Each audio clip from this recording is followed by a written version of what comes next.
ഉഗലജ്രസ്വദീർഘപ്ലുതഃ ഉശ്ചൗശ്ചൗശ്ചവഃ warm കാല ഇവ കാലോ യസ്യ സോ അച് ക്രമാത് ഹർസ്വദീർഘപ്ലുതഃ സ്യാത് സ പ്രത്യേകം ഉദാത്താദിഭേദേന ത്രിധാ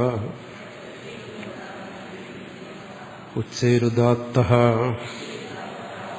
താല്വാദിഷു സ്വഭാഗേഷു സ്ഥാനേഷു ഊർധ്വഭാഗേ നിഷ്പന്നോ അച്ച് ഉദാത്ത സംജ്ഞഃ സ്യാത് നീചൈരണദാത്തഃ താല്വാദിഷു സ്വഭാഗേഷു അധോഭാഗേ നിഷ്പന്നോ അച്ച് അനുദാത്തഃ സംജ്ഞഃ സ്യാത് സമാഹാരഃ സ്വരിതഃ ഉദാത്തത്വാനുദാത്തത്വേ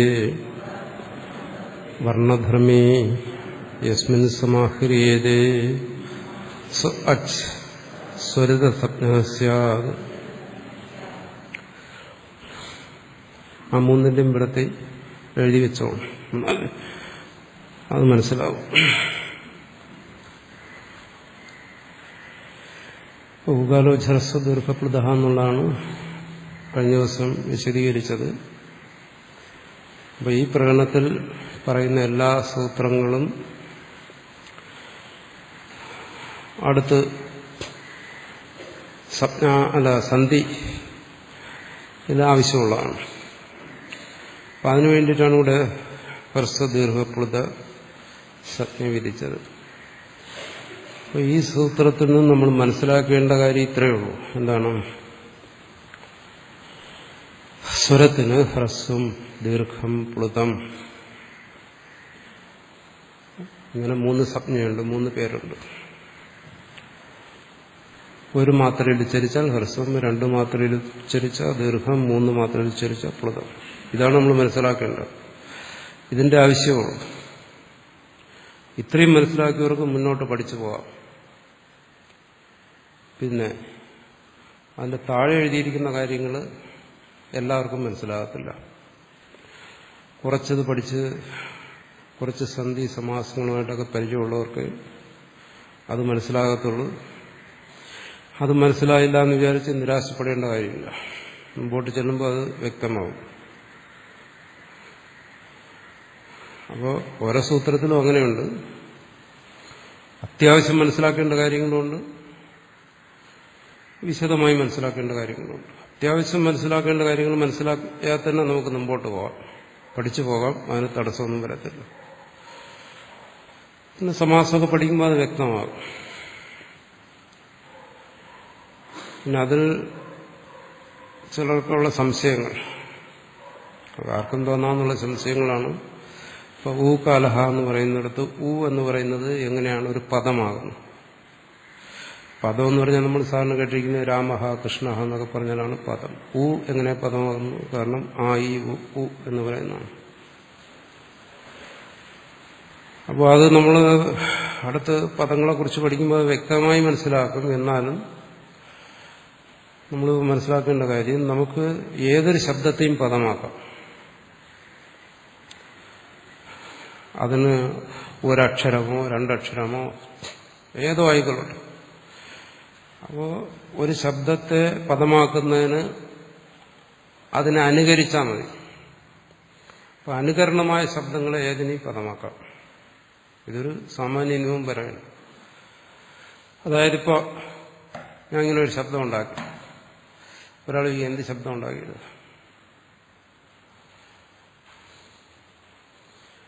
അവിടെ എന്താ ഒരു ശബ്ദം കേട്ടെന്ന് ചോദിച്ചാൽ നമുക്ക് സംസ്കൃതത്തിൽ പറയണ്ടേ?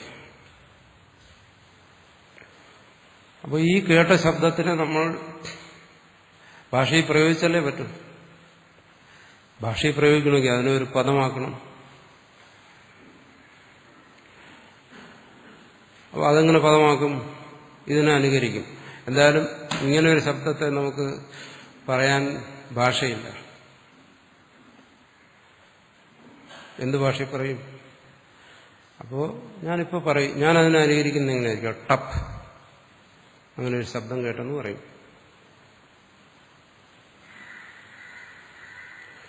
ഇതിന് സംസ്കൃതത്തിൽ എങ്ങനെ പറയും? ടപ്പ് എന്നൊരു ശബ്ദം കേട്ടു. അവിടെ പറയും ടപ്പ് ഇതി ശ്രുതമയ എന്ന് പറയും. അപ്പോൾ ടപ്പ് എന്ന് പറയുന്നത് എന്താ? അതവിടെ നമ്മൾ ഉപയോഗിച്ചപ്പോൾ അതിനെ ഒരു പദമാക്കിയിട്ടാണ് ഉപയോഗിച്ചത്. അതുപോലെ ഏതും പടപട, ചടപട, ഇതെല്ലാം സംസ്കൃതത്തിൽ പറയാം. ഏതൊരു ശബ്ദത്തെയും അനുകരിച്ച് കഴിഞ്ഞാൽ നമുക്കതിനെ പദമാക്കാം. അത് പദമാകും. അത് ഒരു വർണ്ണമായാലും ശരി, അനേക വർണ്ണങ്ങളായാലും ശരി, വർണ്ണങ്ങൾ ഒന്നും പെടാത്ത അവ്യക്ത ശബ്ദങ്ങളെന്ന് പറയും. അവ്യക്ത ശബ്ദങ്ങളെയും, ഇപ്പൊ വെള്ളം വീഴുന്ന ശബ്ദം, കാറ്റ് വീശുന്ന ശബ്ദം, ഇതൊക്കെ അവ്യക്ത ശബ്ദങ്ങളാണ്, വർണ്ണങ്ങളിൽ പെടുന്നതല്ല. പക്ഷെ അതിനെ നമ്മൾ അനുകരിക്കുമ്പോൾ നമ്മളത് വർണ്ണങ്ങൾ ഉപയോഗിച്ച് അനുകരിക്കുന്നു. അപ്പൊ ഈ ശബ്ദത്തിൽ വർണ്ണമില്ല, ഇങ്ങനെ മുഴങ്ങി അതിന് വർണ്ണമില്ല. പക്ഷെ ഞാൻ പറഞ്ഞപ്പോൾ എന്ത് ചെയ്തു? അതിൽ വർണ്ണം വന്നു, ടപ്പ് എന്ന് പറഞ്ഞു.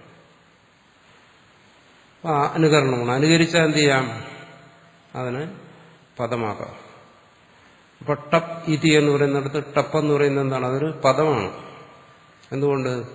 ഞാനതിനെ അനുകരിച്ചതുകൊണ്ട്. പടപട എന്ന് പറഞ്ഞാൽ പദമാണ്. അതുപോലെ ഒരു ശബ്ദം, ഈ കോഴി കൂകി പട്ടി കരഞ്ഞെന്നൊക്കെ പറയുന്ന വെറും കഥകളാണ്. നമ്മൾ രസത്തിന് വേണ്ടി പറയുന്നു എന്നേ ഉള്ളൂ. അപ്പൊ ഇവിടെ അക്ഷരസമാപനായത്തിൽ ഉണ്ട് ഊ. ഊവിന് തുല്യമായ ഊ എന്ന് പറയണമെങ്കിൽ രണ്ട് ഊ വേണം, രണ്ട് വർണ്ണങ്ങൾ വേണം. അപ്പൊ ആ എന്ന് പറയുന്ന ഒരു വർണ്ണമല്ല, ഈ എന്ന് പറയുന്ന ഒരു വർണ്ണം, ഊ എന്ന് പറയുന്ന ഒരു വർണ്ണം. അപ്പൊ അവിടെ ഉപമിക്കണമെങ്കിൽ, സാദൃശ്യം പറയണമെങ്കിൽ എന്ത് വേണം? മറ്റേതെങ്കിലും ഒരു ശബ്ദത്തെ അനുകരിക്കണം. നമുക്ക് കേട്ടാൽ അത് ഊ പോലെ തോന്നിയും വേണം. അതുകൊണ്ട് ഒരു ശബ്ദത്തെ അനുകരിച്ചു. അനുകരിച്ച ശബ്ദത്തിന് കൊടുത്ത പേരാണ് ഊ.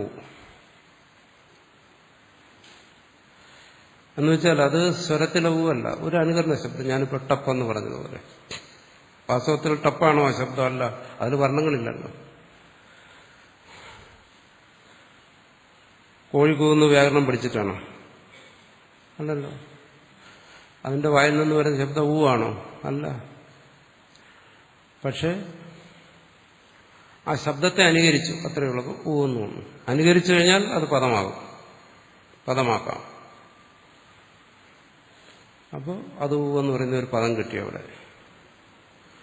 അതുകൊണ്ട് ഒരു ശബ്ദം എന്ന് മാത്രം നമ്മൾ മനസ്സിലാക്കി. എങ്ങനെ? ഹ്രസ്വം, ദീർഘം, പുളുത്തം, അങ്ങനെ ഉള്ള ഭേദത്തിൽ ഉച്ചരിക്കാവുന്ന ഒരു ശബ്ദം. ആ ശബ്ദത്തെ പോലെയുള്ള സ്വരങ്ങൾ, ആ, ഈ, ഊ, ഋ തുടങ്ങിയ സ്വരങ്ങൾക്ക് ഹ്രസ്വം, ദീർഘം, പുളുതം എന്നുള്ള സംജ്ഞ വരും. അതാണ് അവിടെ നമ്മൾ വിശേഷിച്ച് മനസ്സിലാക്കേണ്ടത്. പിന്നെ ബാക്കി അവിടെ വരുന്നത് സമാസങ്ങളുടെ കാര്യമാണ്.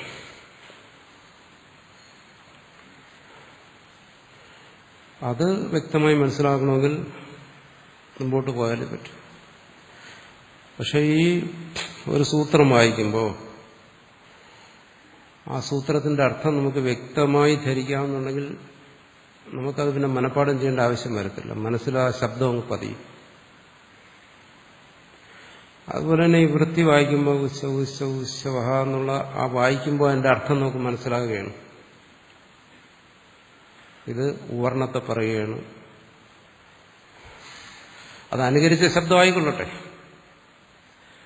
അതിനെ പറയണം. ഒരു ശബ്ദത്തെ പറയുകയാണ്. അതിൽ 3 മാത്ര ഉള്ള ശബ്ദങ്ങളാണ്. അതിനാണ് വഹ എന്ന് പറഞ്ഞിരിക്കുന്നത്. വെച്ചാൽ അത് ഉകാരങ്ങളെന്ന് എടുക്കണം. അനുകരണമോ അല്ലോ എന്നുള്ള വിടുക. 3 മാത്രയുള്ള ശബ്ദങ്ങൾ, ഹ്രസ്വവും ദീർഘവും മൃദുവും. അതാണ് വാം കാല എന്ന് പറഞ്ഞാൽ ആ ശബ്ദത്തിന്റെ മാത്രയെക്കുറിച്ച് പറയുന്നു. വാം കാല ഇവ കാലോ യസ്യ എന്ന് പറഞ്ഞാൽ അതുപോലെ മാത്രമുള്ള സ്വരങ്ങളെക്കുറിച്ച് പറയുന്നു. ഇങ്ങനെ ഒരു അർത്ഥബോധം നമ്മുടെ മനസ്സിലുണ്ടെങ്കിൽ മനഃപ്പാഠം ചെയ്യേണ്ട കാര്യമില്ല. നമ്മൾ 1-2 തവണ ഇത് വായിച്ചു കഴിയുമ്പോൾ അർത്ഥബോധത്തോടുകൂടി വായിക്കുകയാണെങ്കിൽ നമ്മുടെ മനസ്സിൽ ഇത് പതിയും.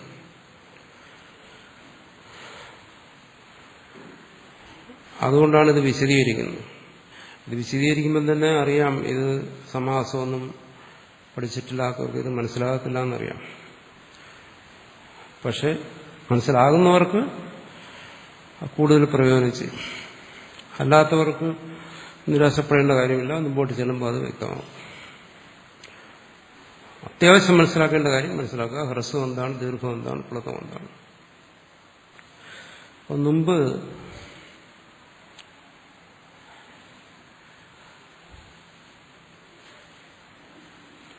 എല്ലാ വർണ്ണങ്ങൾക്കും പാണിനി ആദിരന്ത്യേന സഹിത എന്നുള്ള സൂത്രം കൊണ്ട് സ്വപ്നം വിധിച്ചു. അത് അച്ച്, ഹല്ല് തുടങ്ങിയ സ്വപ്നങ്ങളല്ല. അതിലെ സ്വരങ്ങൾക്ക്, അതായത് അച്ഛന് ഇവിടെ ഇപ്പോൾ ഹ്രസ്വ ദീർഘ പ്ലുത സ്വപ്നം വിധിച്ചു. ഇതിലൊന്ന് മനസ്സിലാക്കേണ്ടത്, ഈ സ്വപ്നം എന്ന് പറയുന്നത് ആ സ്വരങ്ങളുടെ ഉച്ചാരണ കാലത്തെ ആശ്രയിച്ചിട്ടാണ് വിധിച്ചിരിക്കുന്നത്. ഓരോ സ്വപ്നങ്ങളും ഓരോ നിമിത്തത്തെ ആശ്രയിച്ചിട്ടാണ്. ഇവിടെ സ്വപ്നം വിധിച്ചിരിക്കുന്നത് സ്വരങ്ങളുടെ ഉച്ചാരണ കാലത്തെ ആശ്രയിച്ച്, എന്ന് വെച്ചാൽ 1 സെക്കൻഡ്, 2 സെക്കൻഡ്, 3 സെക്കൻഡ്, ആ സെക്കൻഡുകളെ ആശ്രയിച്ചിട്ടാണ് ഇവിടെ വിധിച്ചത്. ഒരു സ്വപ്നം വിധിക്കുന്നതിന് ഒരു നിമിത്തം കാണും. ആ സമയത്തെ ഉച്ചാരണ സമയത്തെ ആശ്രയിച്ച് ഹ്രസ്വം ദീർഘം പ്ലുതം എന്ന് വിധിച്ചു. ഇനി അടുത്ത് എന്താണ് വിധിക്കുന്നത്? 3 സ്വപ്നങ്ങളാണ്. ഉദാത്തം, അനദാത്തം, സ്വരിതം. ഈ 3 സ്വപ്നങ്ങളും വീണ്ടും സ്വരങ്ങൾക്ക് തന്നെ വിധിക്കുന്നത്. ഇതെന്തിനാശ്രയിച്ചിട്ടാണ്? ആ വർണ്ണധർമ്മത്തെ ആശ്രയിച്ചിട്ട്. ആ ഈ ഊ എന്ന് പറയുന്നതെല്ലാം വർണ്ണങ്ങളാണ്. ആ വർണ്ണത്തിൽ വരുന്ന ധർമ്മങ്ങൾ. ഈ വർണ്ണധർമ്മം എന്ന് പറയുന്നത് എന്താണ്? ആ വർണ്ണത്തിൽ വരുന്ന സ്വരഭേദം. ആ സ്വരഭേദം കൊണ്ട് നമ്മൾ അച്ഛന് പൊതുവെ പറയുന്ന പേരെന്താണ്? സ്വരങ്ങളെന്നാ പറയുന്നത്. അത് ഓരോന്നും സ്വരമാണ്. ആ എന്ന് പറയുന്ന ഒരു സ്വരമാണ്. പക്ഷെ ആ സ്വരത്തിൽ തന്നെ എന്ത് വരും? സ്വരഭേദം വരും.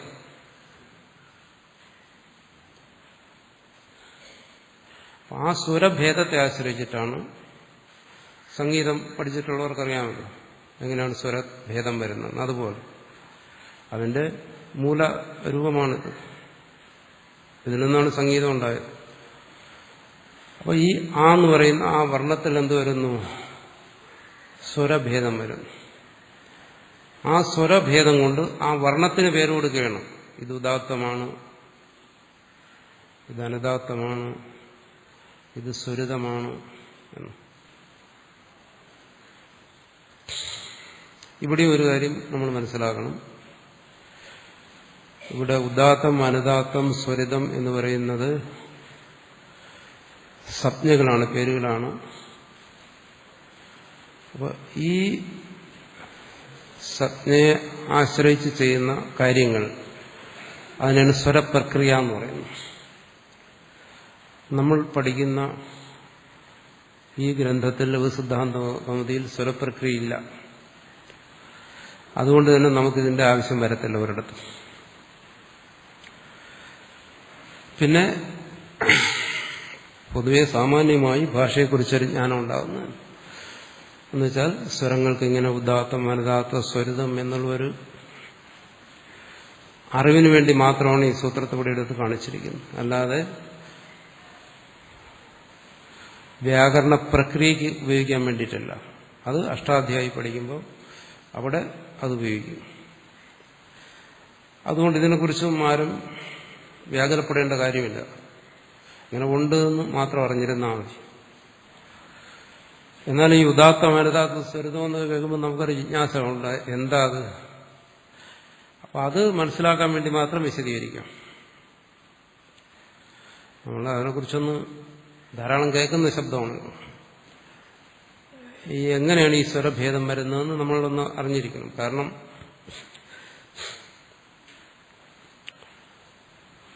നമ്മളിപ്പോൾ ഈ ഈ വ്യാകരണം പഠിക്കുന്നതിന് സിദ്ധാന്തം തന്നെ പഠിക്കണമെന്നില്ല. ഒരുപാട് സിസ്റ്റമുണ്ട്. ഭണ്ഡാർക്കട സിസ്റ്റത്തിൽ പലരും പഠിക്കുന്നുണ്ട്. പല സിസ്റ്റങ്ങളുമുണ്ട്. അതിൽ നിന്ന് നമ്മളുടെ വ്യത്യാസം എന്തെന്ന് വെച്ചു കഴിഞ്ഞാൽ, ഇപ്പോൾ അത്യാവശ്യം പദങ്ങളെ കൂട്ടിച്ചേർക്കുക, പിരിക്കുക, അത്യാവശ്യം അർത്ഥം മനസ്സിലാക്കുക, ഇങ്ങനെയുള്ള അത്യാവശ്യ കാര്യങ്ങൾക്ക് പറ്റും. പക്ഷെ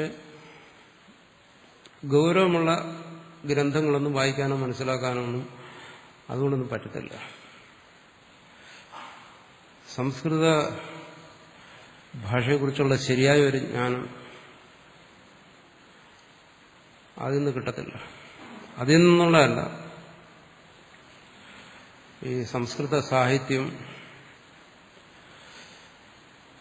അതിൽ നല്ലവണ്ണം പഠിച്ച് പഴയ ആൾക്കാർ, ഇപ്പോഴും നല്ലവണ്ണം പഠിക്കുന്നവരാരുമില്ല. പഴയ കാലത്തെ ശാസ്ത്രി, മഹോപാധ്യായ ആണ് പഴയ ഇത്. അവരെന്ന് വെച്ചാൽ സംസ്കൃത സാഹിത്യത്തിൽ, സംസ്കൃത ഭാഷയിലും നല്ല അറിവുള്ളവരാണ്. പക്ഷെ അവർക്കിപ്പം നമ്മുടെ ശാങ്കര ഭാഷ്യമോ ഏതെങ്കിലും ഒരു ദാർശനിക ഗ്രന്ഥം എടുത്ത് വായിച്ചാൽ മനസ്സിലാകത്തില്ല. വായിച്ച് മനസ്സിലാക്കാൻ പറ്റത്തില്ല. ഇനി മനസ്സിലായാൽ തന്നെ അതിൽ നിന്ന് അവർ പരമാവധി മനസ്സിലാക്കുന്ന സാഹിത്യമായിരിക്കും. അതിലെ ദർശനം അവർക്ക് മനസ്സിലാകത്തില്ല. അപ്പോൾ വ്യാകരണത്തിന്റെ സഹായത്തിലൂടെ മാത്രമേ അത് മനസ്സിലാകത്തുള്ളൂ. ഭാഷ മാത്രം കൊണ്ട് കാര്യമില്ല. അതുകൊണ്ട് ഭാഷയിൽ നല്ല അവഗാഹം ഉണ്ടായാലും ദാർശനികമായ ഗ്രന്ഥങ്ങൾ ചർച്ച ചെയ്യാനോ പഠിക്കാനോ അതിൽ നിന്ന് ശരിയായിട്ടുള്ള, കാരണം ഇത്തരം ഗ്രന്ഥങ്ങൾ വ്യാകരണത്തെ കൂടുതൽ ആശ്രയിക്കുന്നുണ്ട്. അതെനിക്ക് അടുത്ത് പരിചയമുള്ള പലരും എന്നോട് പറഞ്ഞിട്ടുള്ളത് ഞാൻ മനസ്സിലാക്കിയിട്ടുള്ളതുമാണ്. അതും ഇപ്പോൾ സന്ധിസമാസം പോലെ നോക്കും. ഭാഷയെക്കുറിച്ചുള്ള സമഗ്രമായ ജ്ഞാനം വേണം. അങ്ങനെ വേണമെന്നുണ്ടെങ്കിൽ ആ പാണിനീയ സൂത്രക്രമത്തിലൂടെ പോയാലേ പറ്റും. അതാണ് എൻ്റെ വിശേഷം. സൂത്രങ്ങളിലൂടെ അതിന്റെ അടിസ്ഥാന നിയമങ്ങളെ മനസ്സിലാക്കി പോയാലേ അത് മനസ്സിലാവും. നമുക്കൊരു കാര്യം വായിക്കുമ്പോൾ സംശയം തീർത്ത് ബോധിക്കണമെങ്കിൽ. അതുകൊണ്ടാണ് ഇവിടെ പഴയകാലത്ത് തന്നെ നിരുക്തവും വ്യാകരണവും എല്ലാം ഉണ്ടായി. ഇപ്പോ ഇത് തന്നെ ഇപ്പൊ എടുക്കുക, ഭവാങ്കാരക്രമം. ഇതിന്റെ അർത്ഥം മനസ്സിലാകാതെ നമുക്കത് വായിക്കാം. അർത്ഥം മനസ്സിലാകാതെ വായിച്ചു പോകുന്ന ഒരാളുടെ അനുഭവം വേറെയായിരിക്കും. അർത്ഥം മനസ്സിലാക്കിയിട്ട് അത് വായിക്കുന്ന അനുഭവം വേറെ. രണ്ടുപേർക്ക് രണ്ട് അനുഭവമായിരിക്കും. നമുക്ക് ഏത് കാര്യവും പറയുന്നതിനും പ്രസംഗിക്കുന്നതിനും എഴുതുന്നതിനും എന്തിനും പഠിക്കുന്നതിനും അർത്ഥം മനസ്സിലാക്കാതെയും ചെയ്യാം, മനസ്സിലാക്കുകയും ചെയ്യാം.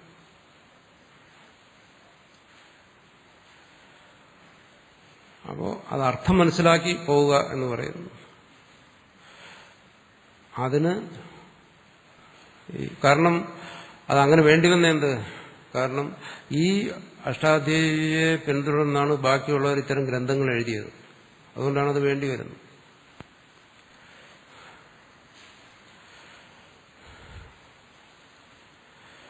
അതുകൊണ്ട് വായിക്കുന്നതും പഠിപ്പിക്കുന്നതും എളുപ്പമുള്ള കാര്യമാണ്. പക്ഷെ അർത്ഥം മനസ്സിലാക്കിയിട്ട് ഇത് രണ്ടും ചെയ്യുക എന്ന് പറയുന്നത്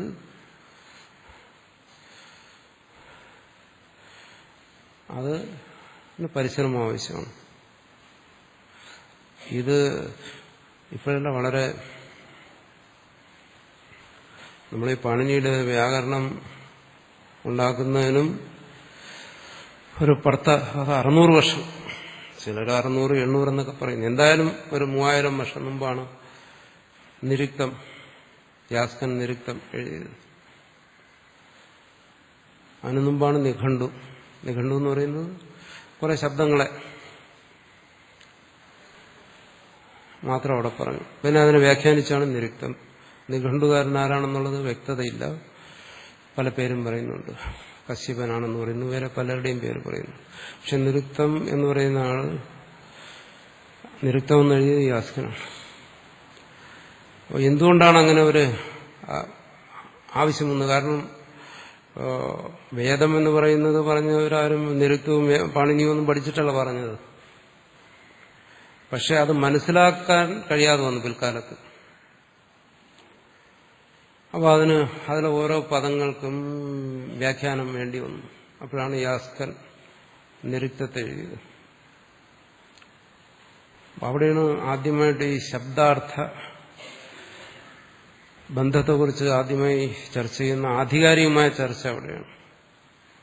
നമുക്ക് ശബ്ദം പറയാം, അർത്ഥം മനസ്സിലാക്കിയും പറയാം, അർത്ഥം മനസ്സിലാക്കാതെയും പറയാം.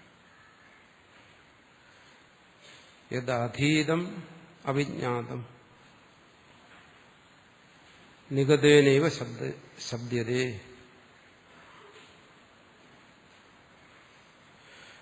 ഒന്ന് പഠിച്ചിട്ട് നമുക്ക് പറയാം എന്ന് വെച്ചാൽ അവിടെ ഉദ്ദേശിക്കുന്നത് മറ്റുള്ളവരെ പഠിപ്പിക്കുന്നതാണ്. വേദം സ്വാധ്യായം ചെയ്യുന്നു, മറ്റുള്ളവർക്ക് പറഞ്ഞു കൊടുക്കാം.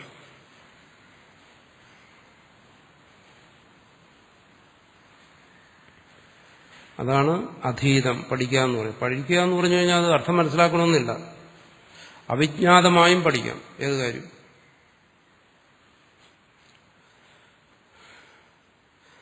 ഞാൻ തന്നെ പറഞ്ഞില്ലേ, വ്യാകരണം ഞാൻ പഠിച്ചു, മനസ്സിലാക്കാതെ പഠിച്ചു എന്നെനിക്ക് പറയാം. അപ്പൊ രണ്ടിലും വ്യത്യാസമുണ്ട്. നിങ്ങളിത് വായിക്കുന്നു ഉത്സവ ഇത് മനസ്സിലാക്കിയും വായിക്കാം, മനസ്സിലാക്കാതെയും വായിക്കാം. അതാണ് അധീതം അവിജ്ഞാതം. പഠിച്ചു പക്ഷെ അറിഞ്ഞില്ല. നിഗതേനൈവ ശബ്ദതേ, പഠിച്ചത് അർത്ഥം മനസ്സിലാക്കാതെ പറയുന്നു. സാധാരണ അങ്ങനെയാണ്.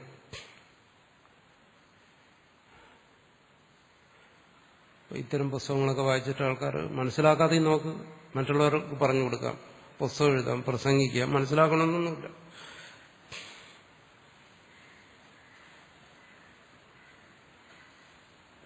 പക്ഷെ അത് ആ ശബ്ദത്തെക്കുറിച്ച് പറയുന്നത് എന്താണ്? അത് ശുഷ്ക ശബ്ദമാണ് എന്നാണ്. ആ പറയുന്ന ശബ്ദം വെറും ശുഷ്കമാണ്. ഞാനത് പറയുന്നത് ഇതിന്റെ ആവശ്യത്തെക്കുറിച്ച് പറയുകയാണ്. ചിലപ്പോൾ നമ്മൾ ചിന്തിക്കും ഇതിന്റെ ആവശ്യം എന്താണ്. പലരും പറയും ഞാനിത് പഠിക്കുന്നതെന്നുണ്ടെങ്കിൽ അത്യാവശ്യം കുറച്ച് കാര്യങ്ങൾ മനസ്സിലാക്കിയാൽ മതി. അതിലൊന്നും ഒരു കാര്യമില്ല. അത്യാവശ്യം ഒന്നും മനസ്സിലാക്കത്തില്ല. ഒരു കാര്യം പഠിച്ചിട്ട് മനസ്സിലാക്കാതെയാണ് പറയുന്നതെങ്കിലും പ്രസംഗിക്കുന്നതെങ്കിലും എന്താണത്? ശുഷ്ക ശബ്ദമാണ്.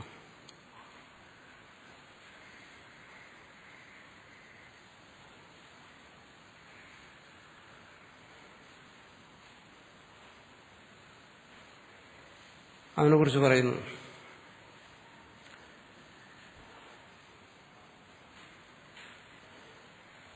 അഗ്നിരഹിതമായ ഉണങ്ങിയ വിറകിനെ പോലെയാണ്.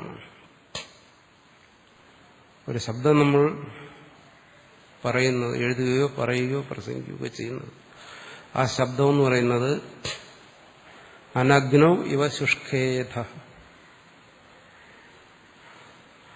തീയില്ലാത്ത വിറക് പോലെ. ഉണങ്ങിയ വിറകാണ്, പക്ഷെ തീയില്ലെങ്കിൽ നതത് ജ്വലതി കർഹിച്ചിത്, അതൊരിക്കലും പ്രകാശിക്കത്തില്ല. നല്ല ഉണങ്ങിയ വിറകാണ്, തീയില്ലെങ്കിൽ അത് പ്രകാശിക്കും. അല്ല, എൻ്റെ കയ്യിൽ ഒരുപാട് ശബ്ദമുണ്ട്, പക്ഷെ അതിനെക്കുറിച്ച് എനിക്ക് ബോധമില്ലെങ്കിൽ, അനഗ്നിയായ അല്ലെങ്കിൽ നിരഗ്നിയായ വിറക് അത് ഒരിക്കലും പ്രകാശിക്കില്ല. അതുപോലെ ആയിപ്പോകും നമ്മുടെ വാക്കുകൾ, ഒരു ശുഷ്കമായിപ്പോകും. എന്ന് പറയുമ്പോൾ എന്താണ്? വാഗിന്ദ്രിയമാണ് പുറപ്പെടുവിക്കുന്നത്. ആ വാക്ക് വരേണ്ട എവിടുന്നാണ്? ഉള്ളിൽ നിന്നാണ് വരേണ്ടത്. ആ വാക്ക് ഉള്ളിൽ നിന്ന് വരുമ്പോൾ അത് അഗ്നിയെപ്പോലെ ജ്വലിച്ചുകൊണ്ട് വരണമെന്നാണ്. അഗ്നിയെപ്പോലെ ജ്വലിക്കുക എന്ന് പറഞ്ഞാൽ എന്താണ്? അത് പ്രയോഗിക്കുന്നവൻ അതിനെ അർത്ഥബോധത്തോടുകൂടി പ്രയോഗിക്കണം. അതിനാണ് വ്യാകരണത്തിന്റെ ആവശ്യം. അപ്പോൾ വാക്ക് ജ്വലിക്കുന്നു എന്നാണ്. ആരാണോ അതിന്റെ അർത്ഥത്തെ ശരിയായ രീതിയിൽ ഗ്രഹിക്കുന്നു. അതുകൊണ്ട് വേദം ചൊല്ലുന്നവരോട് പറയുകയാണ്, നിങ്ങളുടെ വേദം എന്ന് പറയുന്നത് ഉണങ്ങിയ വിറക് പോലെ ആകരുത്.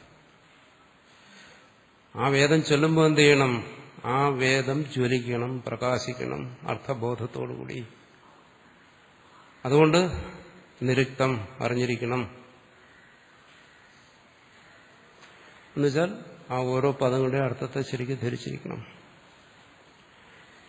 അതാണ് വ്യാകരണത്തിന്റെ പ്രയോജനം എന്ന് പറയുന്നത്. ഇതിന് എന്തെങ്കിലും ഒന്ന് മനസ്സിലാക്കാൻ വേണ്ടിയിട്ടുള്ളതല്ല വ്യാകരണം എന്ന് പറയുന്നത്. അപ്പോൾ വ്യാകരണം നമ്മൾ മനസ്സിലാക്കുമ്പോൾ അതിനെക്കുറിച്ചുള്ള ശരിയായ ഒരു ഭാഷയെക്കുറിച്ചുള്ള ശരിയായ ഒരു ധാരണ കിട്ടത്തക്ക രീതിയിൽ അത് അഭ്യസിക്കണം. എന്നാലേ നമുക്ക് ഭാഷയിലുള്ള സ്വാതന്ത്ര്യം കിട്ടത്തുള്ളൂ.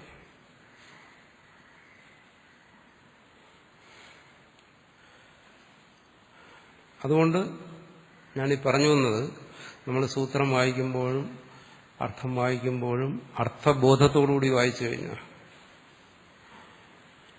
അത് അവിടെ നമ്മുടെ വാക്ക് പ്രകാശിക്കും. അല്ലെങ്കിൽ വാക്ക് പുറത്തു വരും, അത് ഇരുളായിരിക്കും. അങ്ങനെ വരാൻ പാടില്ല. പക്ഷെ ഇവിടെ ഇപ്പം നമ്മൾ പഠിക്കുമ്പോൾ എന്താണ്, ശരിയായ അർത്ഥബോധത്തിന് നമുക്ക് പല തടസ്സങ്ങളുമുണ്ട്. അത് മുമ്പോട്ട് ചെല്ലുമ്പോൾ അത് പരിഹരിക്കും. അതില്ലാത്തതുകൊണ്ട് നിരാശപ്പെടേണ്ട കാര്യമില്ല. എന്നാലും ഞാൻ പരമാവധി വിശദീകരിക്കുന്നതിന് വേണ്ടിയിട്ടാണ്. കുറച്ച് ധരിച്ചിട്ടുള്ളവർ പൂർണ്ണമായി ധരിക്കാത്തവർക്ക് ശരിയായ ബോധം ഉണ്ടാകും.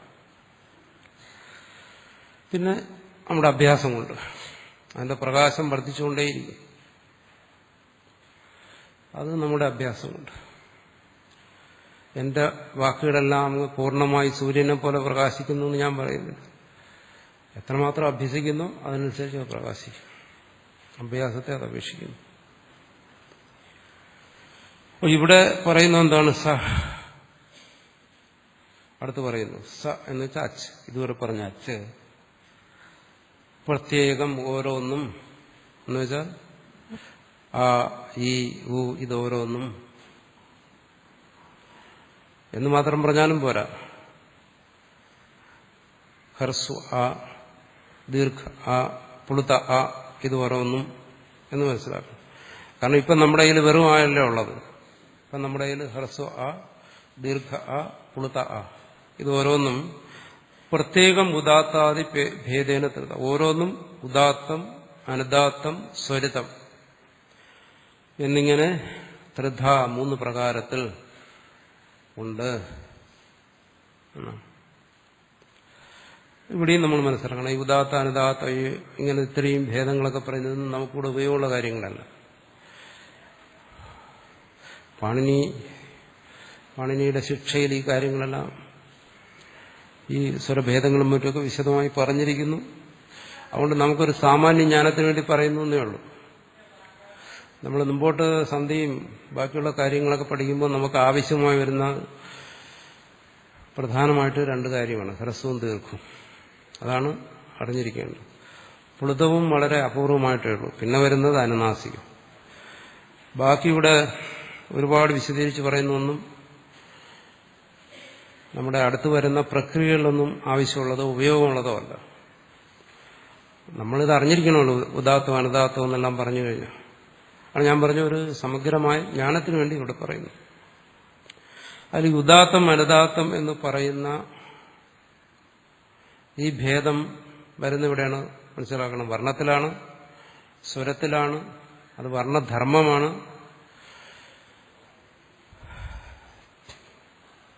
അത് ഇവിടെ പറയുന്നത് നമ്മൾ വർണ്ണത്തെ ഉച്ചരിക്കുമ്പോൾ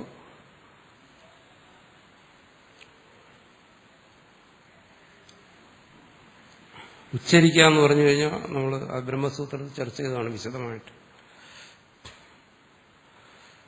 ഈ ശബ്ദം നിഷ്പന്നമാകുന്ന പ്രകടമാകുന്ന സ്ഥാനങ്ങളുണ്ട്. ആ പാണിനി എന്ന് പറഞ്ഞിട്ടുണ്ട്. അഷ്ടവും സ്ഥാനാനി വർണ്ണാനാം ഉര കണ്ഠ ശിര തഥ ജിഹ്വ മൂലശ്ച ദന്താശ്ച നാസിക ഉഷ്ടൗച താലുച. അത് ഉരസിൽ നിന്ന് തുടങ്ങും. ഉരസ് എന്ന് പറയുമ്പോൾ നമ്മുടെ ശ്വാസകോശത്തിൽ നിന്നാണല്ലോ ശബ്ദം പുറത്തേക്ക് വരുന്നു. അതുകൊണ്ട് അവിടെ നിന്ന് വിൻ പൈപ്പ് എന്ന് പറയുന്ന ആ ഭാഗത്ത് നിന്ന് ഈ ശബ്ദം ഇങ്ങനെ പുറത്തേക്ക് വരുന്നു. അവിടെ മുതൽ പിന്നെ മേലോട്ട് വന്നു കഴിഞ്ഞാൽ കണ്ഠം, അവിടെ തന്നെ ആ നാക്കിന്റെ ഉദ്ഭവസ്ഥാനം, പിന്നെ മേളിൽ താലു, മൂർധാവ്, അതിന്റെ മേലുള്ള ഭാഗം, പിന്നെ ബാക്കിയകം വായുടെ മേൽഭാഗം, താഴ്ഭാഗം, നാക്ക് ചെന്ന് തട്ടുന്ന സൈഡ്, ചുണ്ട്, പല്ലിന്റെ ചുവട്, ഇതൊക്കെയാണ് സ്ഥാനങ്ങൾ. ഇവിടെയൊക്കെ വായുവും നാക്കും എല്ലാം സ്പർശിച്ചിട്ടാണ് ഈ ശബ്ദങ്ങൾ വരുന്നത്. അപ്പോ ഇവിടെ ഈ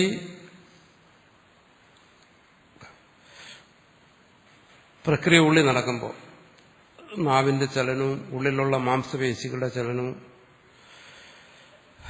നാക്കിന്റെ ചലനമൊക്കെ സംഭവിക്കുമ്പോൾ ഈ പറയുന്ന ഈ ഭാഗങ്ങൾക്ക്, ഈ സ്ഥാനങ്ങൾക്ക്, ഈ സ്ഥാനങ്ങളുടെ എല്ലാം ഊർധ്വഭാഗത്താണ് ഇത് സംഭവിക്കുന്നതെങ്കിൽ ഇതിനെ അങ്ങനെ കൽപ്പിക്കുകയാണ്. ഈ സ്ഥാനങ്ങൾക്കെല്ലാം ഒരു ഊർധ്വഭാഗവും ഒരു അധോഭാഗവുമുണ്ട്. അപ്പൊ ഈ സ്ഥാനങ്ങളുടെ ഊർധ്വഭാഗത്ത് നിന്നാണ് ശബ്ദം പുറത്തു വരികയാണെങ്കിൽ അതിനെ ഉദാത്തം എന്ന് പറയും. ഇതിന് മൊത്തത്തിൽ ഇതിനൊരു പ്രയത്നം എന്ന് പറയും, ഉള്ളിൽ സംഭവിക്കുന്ന പ്രയത്നം. അപ്പം വർണ്ണം നിഷ്പന്നമാകുന്ന ആ സ്ഥാനങ്ങളുടെ ഉയർന്ന ഭാഗത്ത് നിന്നാണ് പറയുന്നത്. ഊർധ്വഭാഗങ്ങളിൽ നിന്നാണ് ശബ്ദം അഭിവ്യക്തമാകുന്നതെങ്കിൽ, പറഞ്ഞല്ലോ ശബ്ദം പ്രകടമാകുന്നതിനൊരു സ്ഥാനം വേണം. നമ്മൾ ഈ സ്ഥാനങ്ങളെല്ലാം രണ്ടായി കൽപ്പിക്കുക. ഇതിനൊരു ഊർധ്വഭാഗമുണ്ട്, ഇതിനൊരു അധോഭാഗമുണ്ട്, താഴ്ന്ന ഭാഗവും. ഊർധ്വഭാഗങ്ങളിൽ നിന്ന് ശബ്ദം പ്രകടമാകുകയാണെങ്കിൽ അതിനെ ഉദാത്തം എന്ന് പറയും. ഇതിന്റെ തന്നെ താഴ്ന്ന ഭാഗങ്ങളിൽ നിന്നും പ്രകടമാകുകയാണെങ്കിൽ അതിനെ അനുദാത്തം എന്ന് പറയും. ഈ ഉദാത്ത അനുദാത്തം എന്ന് പറയുന്ന ഈ ഭേദം നമ്മുടെ ആ സ്വരത്തിൽ നമുക്ക് തിരിച്ചറിയാം സ്വയം. മറ്റുള്ളവർ പറഞ്ഞാൽ അത് നമുക്ക് തിരിച്ചറിയണമെന്നില്ല. നമ്മൾ സ്വയം അത് ശ്രദ്ധിച്ചുച്ചരിച്ചു കഴിഞ്ഞാൽ അത് മനസ്സിലാവും. മറ്റുള്ളവർ ഉച്ചരിച്ചു കഴിഞ്ഞാൽ മനസ്സിലാകുമോ എന്നുള്ള കാര്യത്തിൽ എനിക്ക് ഉറപ്പിച്ചു പറയാൻ പറ്റില്ല. കാരണം ഈ ഉദാത്തം അനുദാത്തം സ്വരിതം എന്നുള്ള ഈ വേദത്തിൽ വരുന്ന ഈ ഭേദത്തെ മനസ്സിലാക്കാൻ വേണ്ടിയിട്ട് ഞാൻ വടക്കേന്ത്യയിലായിരിക്കുമ്പോൾ വേദം പഠിക്കാൻ പോയി. വേദം ചൊല്ലിപ്പഠിക്കാൻ കുറച്ച് ചൊല്ലിപ്പഠിക്കുകയും ചെയ്തു. പക്ഷെ എനിക്ക് ഉദാത്തം അനുദാത്ത സ്വരിതം എന്താണെന്ന് എനിക്ക് വേർതിരിച്ച് മനസ്സിലാക്കാൻ പറ്റിയില്ല. അവിടെ എന്താണ്, നമ്മുടെ കൈ ഇങ്ങനെ കാണിക്കും, കൈ നോക്കിയിട്ട് ചൊല്ലാൻ പറയും. കൈ മേലോട്ട് പൊങ്ങിക്കഴിഞ്ഞാൽ ഉദാത്തം, താഴോട്ട് പോയാൽ അനുദാത്തം, കൈ ഇങ്ങനെ വന്നു കഴിഞ്ഞാൽ സ്വരിതം. അപ്പൊ എല്ലാവരും ഈ കയ്യിൽ നോക്കിയിട്ടാണ് ഉദാത്തം മനസ്സിലാക്കുക. ഉദാത്തവും അനുദാത്തവും സ്വരിതവും കണ്ടാ മനസ്സിലാക്കുന്ന അവിടെ. പഠിപ്പിക്കുന്ന ആചാര്യന് നമ്മുടെ കയ്യിലാണ് നോക്കുന്നത്, നമ്മുടെ ശബ്ദത്തിലല്ല ശ്രദ്ധിക്കുന്നത്. കൈ മേളോട്ടാണെങ്കിൽ ശരി ഉദാത്തം, കൈ താഴോട്ടാണെങ്കിൽ അനുദാത്തം. കൈ സൈഡിലോട്ട് പോയി കഴിഞ്ഞാൽ പിന്നെ വേറെ ചില സ്വരവ്യത്യാസത്തിന് കയ്യിലാണ്. കൈ ഇങ്ങനെ കമഴ്ത്തുക, പിന്നെ കൈ വിരൽ മടക്കുക, ഇങ്ങനെയൊക്കെയുള്ള ചില രീതിയാണ്. അപ്പൊ ശരി തെറ്റ് പരീക്ഷ ഉണ്ട്. പരീക്ഷ നടത്തുമ്പോൾ എന്താണ്, നമ്മൾ ചൊല്ലിക്കൊണ്ടിരിക്കും. അപ്പോൾ ഈ കൈ തെറ്റിക്കഴിഞ്ഞാൽ പറയും നിങ്ങൾ സ്വരം തെറ്റിച്ചു.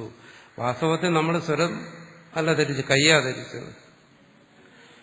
പക്ഷെ പറയും സ്വരം തെറ്റി. എന്തുകൊണ്ടാണ്? കൈ ഉയരുന്നതിന് പകരം താഴോട്ട് പോയി. ഇതാണ് അവിടുത്തെ സമ്പ്രദായം.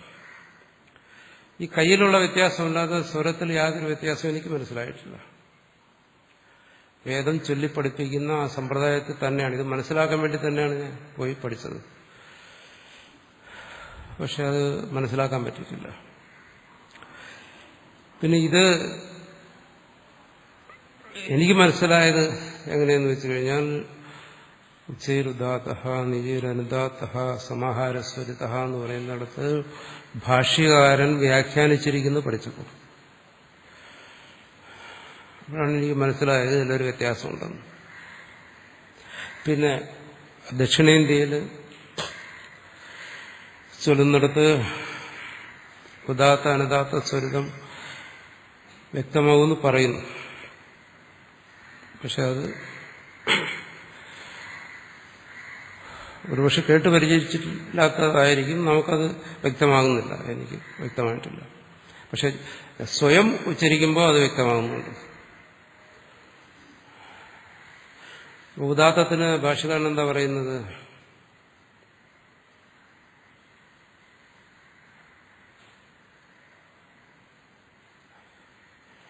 അത് ഓർത്തെടുക്കണം. ആയാമോ ദാരുണ്യം അണുത സ്വസ്യേരി ഉച്ചൈകരണാനി ശബ്ദസ്യ, അങ്ങനെയാണ്.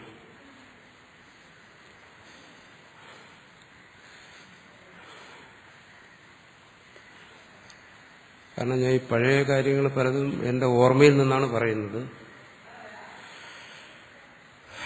ആശയത്തിലൊന്നും തെറ്റുവരത്തില്ല. പക്ഷെ ചിലപ്പോൾ ഈ ശബ്ദങ്ങൾ ചിലപ്പോൾ ശബ്ദം കിട്ടിയില്ലെങ്കിൽ ഞാൻ സ്വന്തമായിട്ട് ശബ്ദം ഉണ്ടാക്കി പറഞ്ഞു കളയും. അതുകൊണ്ട് ഇതൊക്കെ നിങ്ങൾ അതാത് ഗ്രന്ഥങ്ങളെടുത്ത് പരിശോധിച്ച് നോക്കണം, എവിടെയെങ്കിലും നിങ്ങൾക്കിത് പറയേണ്ടി വന്നു കഴിഞ്ഞു. ഇത് ശരി തന്നെയാണ്.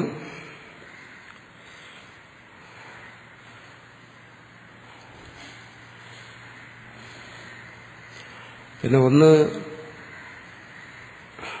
ഇതൊക്കെ നമ്മൾ ശരിക്കും പഠിപ്പിക്കുമ്പോൾ ഈ പുസ്തകങ്ങളെല്ലാം കയ്യിൽ വേണം, എല്ലാ പുസ്തകങ്ങളും. അത് അത്യാവശ്യമാണ്. ഞാനത് പഠിച്ചു കഴിഞ്ഞപ്പോൾ പണ്ട് സർട്ടിഫിക്കറ്റുകളൊക്കെ കളഞ്ഞതുപോലെ ഇതും വലിച്ചാൽ കളഞ്ഞു. പിന്നെ പുസ്തകമില്ലാതെ. പിന്നെ മിക്കവാറും കാര്യങ്ങൾ ഓർമ്മയെ ആശ്രയിച്ച് തന്നെ.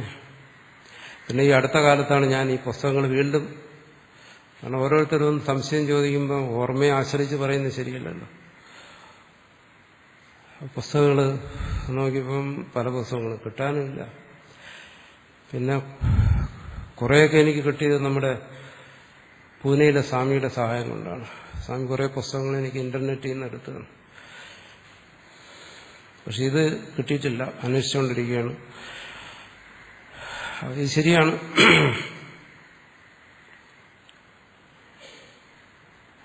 പിന്നെ നമ്മളത് ഒരു തവണ, അതാണ് ഇതിന്റെ പ്രയോജനം, നമ്മൾ ശരിക്കും മനസ്സിലാക്കി നമ്മുടെ മനസ്സിൽ പതിഞ്ഞു കഴിഞ്ഞാൽ അത് ആവശ്യം വരുമ്പോൾ പുറത്ത് വരും. ആശയം ശരിയായി ഗ്രഹിച്ചിരിക്കുന്നു. അപ്പോൾ അതിൽ നമുക്ക് വളരെ വ്യക്തമായി മനസ്സിലാക്കും എന്താണ് ഉദാത്തം എന്നുള്ളത്. ഇവിടെ പറയുന്നത് എന്താണ്? നമ്മുടെ ആന്തരികമായ സ്ഥാനങ്ങളിലെ അവയവങ്ങളിൽ നിന്നും ഊർധ്വഭാഗങ്ങളിൽ നിന്നും നിഷ്പന്നമാകുന്ന ആ സ്വരത്തിന് ഉദാത്തം എന്ന് പറയും. അത് ഭാഷ്യകാരൻ പറയുന്നത് ആ സ്വരത്തെ നമുക്ക് തിരിച്ചറിയാം 3 കാര്യങ്ങളിൽ. ഒന്ന്, ഒരു സ്വരത്തെ ഉദാത്തമായി ഉച്ചരിക്കുമ്പോൾ നമ്മുടെ ശരീരത്തിനൊരു വലിവ് അനുഭവപ്പെടും. വലിവ്, ആയാമം എന്ന് പറയുന്നതാണ്. എന്നുവെച്ചാൽ ആ എന്ന് നമുക്കിങ്ങനെ പറയാം, ആ,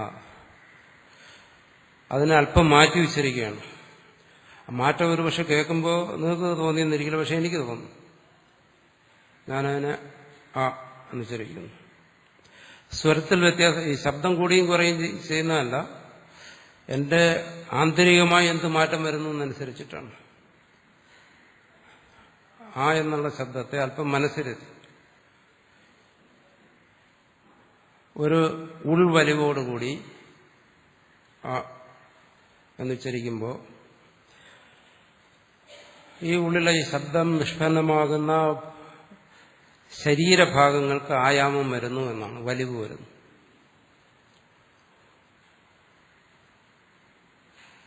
സ്വരത്തിനാണെങ്കിലോ ആ എന്ന് പറയുന്ന അതിനിപ്പോ ആ എന്ന് ഉച്ചരിക്കുന്നതിൽ നിന്ന് വ്യത്യസ്തമായി അവിടെ എന്ത് വരുന്നു? ദാരുണ്യം വരുന്നതാണ്. ദാരുണ്യം എന്ന് വെച്ചാൽ ദാർഢ്യം ശബ്ദത്തിൽ.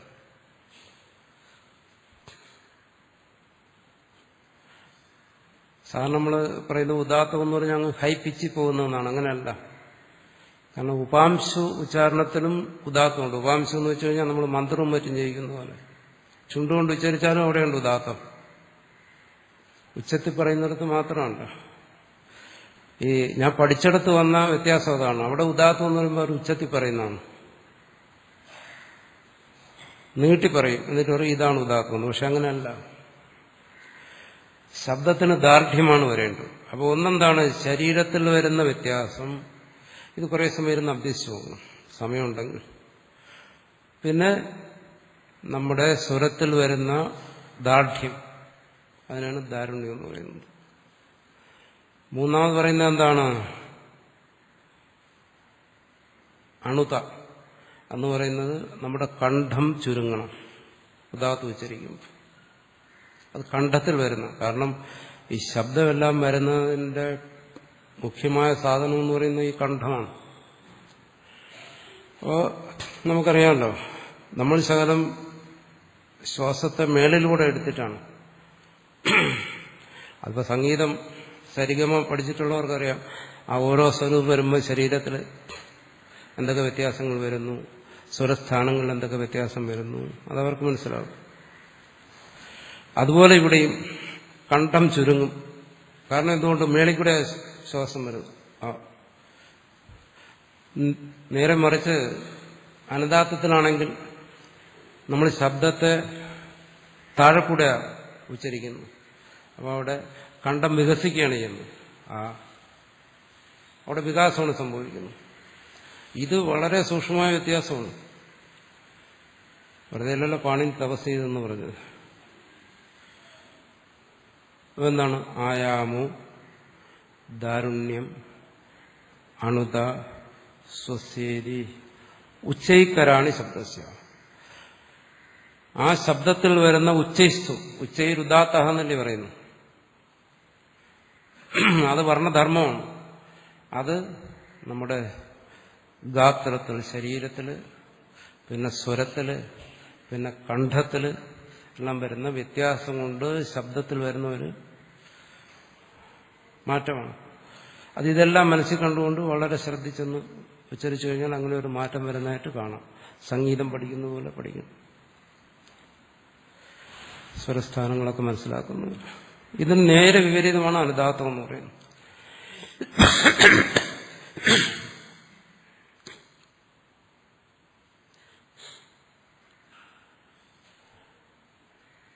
അവിടെ പറയുന്നു അന്നുപസർഗോ. എന്താണോ ഉദാത്തത്തിൽ സംഭവിക്കുന്നതിന് വിപരീതം സംഭവിക്കുന്നു. അവിടെ നമ്മുടെ ശരീരത്തിൽ ഒരു വലിവാണ് സംഭവിക്കുന്നതെങ്കിൽ തിരിച്ച് ഒരു എലാസ്റ്റിക് എടുത്ത് വലിച്ചിട്ട് വിട്ടാൽ എന്താ സംഭവിക്കുന്നത്? തിരിച്ച് വരും, ചുരുക്കം. അതാണ് അന്നുപസർഗം എന്ന് പറയുന്നത്. ഗാത്രത്തിന് ചുരുക്കം സംഭവിക്കുന്നു. ആണല്ലോ സംഭവിക്കുന്നത്. മേളിൽ കൂടി വിടുന്ന പോലെയല്ല താഴെ കൂടെ വരുന്നു. ആ താഴെ ആണ് വരുന്നത്, ആ മേളിൽ കൂടി. അപ്പൊ അവിടെ അന്നുപസർഗം വരുന്നു. പിന്നെ വരുന്നത് എന്താണ്? ഉദാത്തത്തിൽ ശബ്ദത്തിന് ദാർഢ്യം വരികയാണെങ്കിൽ അനുദാത്തത്തിൽ ശബ്ദത്തിന് മാർദ്ദവം വരും. അതാണ് അന്നുപസർഗു മാർദ്ദവം. തിരിച്ചാ സംഭവിക്കുന്നത്. ഉദാത്തത്തിൽ കണ്ഠം ചുരുങ്ങുന്നു. ഇവിടെ എന്ത് സംഭവിക്കണം? ഉരുത വികസിക്കുന്നു. വാസ്തവത്തിൽ നമ്മൾ താഴെ കൂടെയാണ് പറയുന്നതെങ്കിലും നമ്മൾ മേളിക്കൂടി ശ്വാസത്തെ വിടാൻ വേണ്ടിയിട്ട് ഒരു യത്നം എടുക്കുന്നതുകൊണ്ട് കണ്ഠം ചുരുങ്ങുകയാണ്. ഇവിടെ നമ്മളിതിനെ ഫ്രീ ആക്കുകയാണ്. ഫ്രീ ആക്കുമ്പോൾ എന്തോരം കണ്ഠം ഉരുവാകും, എന്ന് വെച്ചാൽ വലുതാകും.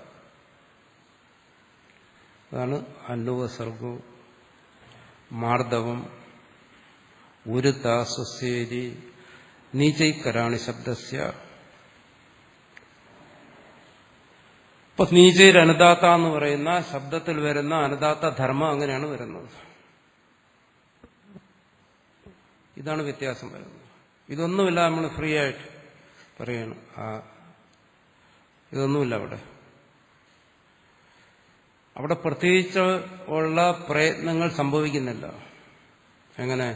ഉദാത്തത്തിനും അനുദാത്തത്തിനും വേണ്ടിയുള്ള സംഭവങ്ങൾ സംഭവിക്കുന്നില്ല. അനുദാത്തത്തിന് എന്ത് സംഭവിച്ചു? ശരീരത്തിന് സങ്കോചം വന്നു, സ്വരത്തിന് മാർദ്ദവം വന്നു, കണ്ഠത്തിനോ അത് ചുരുങ്ങി, സങ്കോചിച്ചു. നേരെ വിപരീതം ഉദാത്തത്തിൽ. ഇതൊന്നും സംഭവിക്കുന്നില്ല. അത് ഫ്രീ ആയിട്ട് ശബ്ദം വരുന്നു. അതാണ് സ്വരിതം. അതുകൊണ്ട് സ്വരതത്തിനെ സംബന്ധിച്ച് എന്താണ് അവയവങ്ങളിൽ വരുന്ന മാറ്റം എന്നല്ല പറയുന്നത്. ഇവിടെ എന്താണ്? ഉദാത്തത്വ അനുദാത്തത്വ ധർമ്മങ്ങൾ ഒരേ വർണ്ണത്തിൽ തന്നെ വരുന്നു. അതിൽ ഉദാത്തമുണ്ട് അനുദാത്തമുണ്ട്. എന്ന് പറയുന്നത് സമമായി വരുന്നു. അതാണ് സ്വരിതം. അത് സ്വരിതത്തെക്കുറിച്ച് വിശദീകരിച്ച് പറയുന്നത് ഇപ്പം നമ്മൾ ആ എന്ന് പറഞ്ഞു. ആ എന്ന് പറയുന്നതിനെ നമ്മൾ രണ്ടായി പിരിച്ചു നോക്കുക. മനസ്സുകൊണ്ട് പിരിക്കാൻ നമുക്ക് പറ്റത്തില്ല, കാരണം ഒരു മാത്രയിൽ ഉച്ചരിക്കുന്നതാണ്. അങ്ങനെ നമുക്ക് പിരിക്കാൻ കഴിഞ്ഞാൽ അതിന്റെ പൂർവ്വഭാഗം ഉദാത്തവും ഉത്തരഭാഗം അനുദാത്തവുമായിരിക്കും എന്നാണ്. അത്രയും സൂക്ഷ്മമാണ് അതിന്റെ വ്യത്യാസം.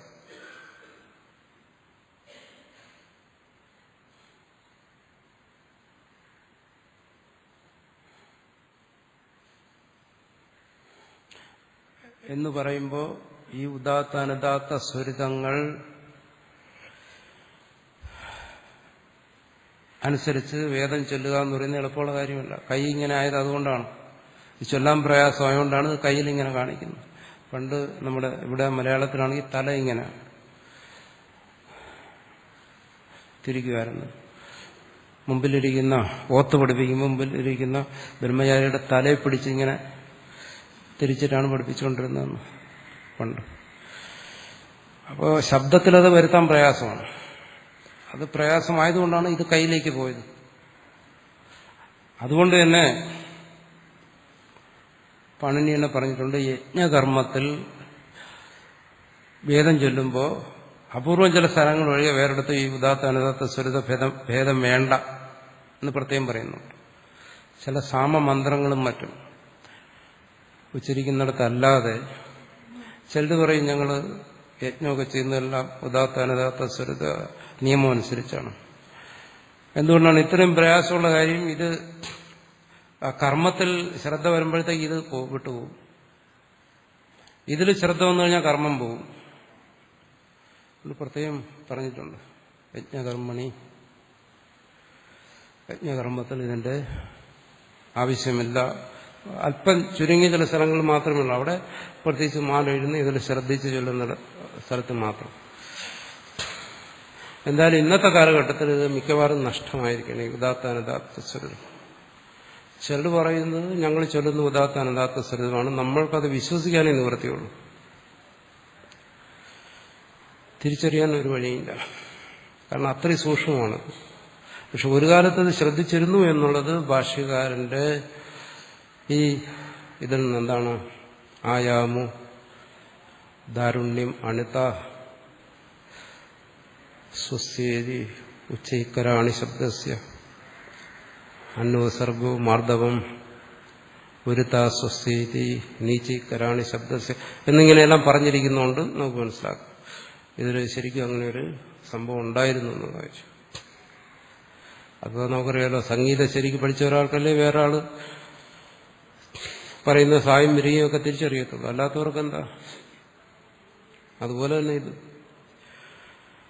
അപ്പോൾ ഞാനിതൊക്കെ വിശദീകരിച്ച ഒരു ധാരണയ്ക്ക് വേണ്ടിയിട്ടാണ് നമുക്കിത് ഇവിടെ ഒരിടത്തും ഇത് ആവശ്യം വരുന്ന കാര്യമില്ല. അതുകൊണ്ട് ഇതൊന്നും മനസ്സിലാക്കിയില്ലെങ്കിലും ആർക്കും ഒരു പ്രയാസം വരുന്നില്ല, മുമ്പോട്ട് പോകാം. ഇത് ഈ 3 പേരുകൾ അറിഞ്ഞിരുന്നാൽ മാത്രം മതി. അതിൽ ഉപയോഗിക്കേണ്ട ആവശ്യം വരത്തില്ല. അതിന്റെ വൃത്തിയിൽ പറഞ്ഞിരിക്കുന്ന എന്താണ്? താൽവാദിഷു സ്വാഭാഗേഷു. ഈ പുസ്തകത്തിലില്ല, ഞാൻ ഓർമ്മയിൽ നിന്ന് പറയുന്നതാണ്. താൽവാദികൾ അവയവങ്ങളോടുകൂടിയ താൽവാദികൾ.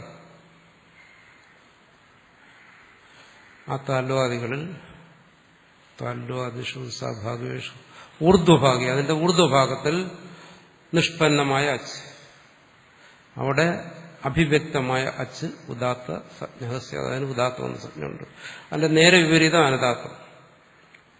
ഉദാത്തത്വം അനദാത്വത്വേ വർണ്ണധർമ്മേ. ഉദാത്തവും അനദാത്വം എന്ന് പറയുന്നത് വർണ്ണധർമ്മമാണ്. അത് വെറുതെ മനസ്സിലാക്കണം. കാരണം ഈ സജ്ഞകൾ വിധിച്ചത് ആ വർണ്ണത്തിൽ വരുന്ന സ്വരഭേദത്തെ കണക്കാക്കിയാണ്. അതുകൊണ്ട് ഇത് വർണ്ണധർമ്മമാണ്. പിന്നെ ഇത് ഏതൊക്കെ തരത്തിൽ വരുമെന്നുള്ളത് ബ്രഹ്മസൂത്രത്തിൽ വിശദമായ ചർച്ചയാണ്.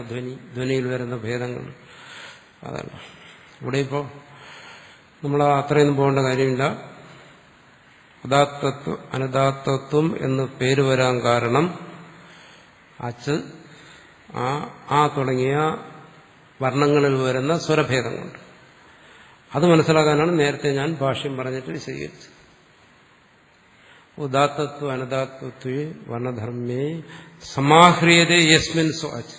അപ്പോൾ വർണ്ണധർമ്മങ്ങൾ ഏതൊരു അച്ചിലാണോ വരുന്നത്, ഏത് വർണ്ണധർമ്മങ്ങൾ? ഉദാത്തത്വം അനദാത്വത്വം. അത് വിശദമാക്കാൻ വേണ്ടിയിട്ട് പാണിനിയുടെ വേറെ സൂത്രമുണ്ട്. തസ്യ ആദിത ഉദാത്ത അർദ്ധഹ്രസ്വം എന്നൊരു സൂത്രമുണ്ട്. ഇത് ഒരു സിദ്ധാന്തോന്നി വരുന്നതല്ല. അതാണ് നേരത്തെ ഞാൻ വിശദീകരിച്ചത്. എന്താണ്? ഒരു വർണ്ണം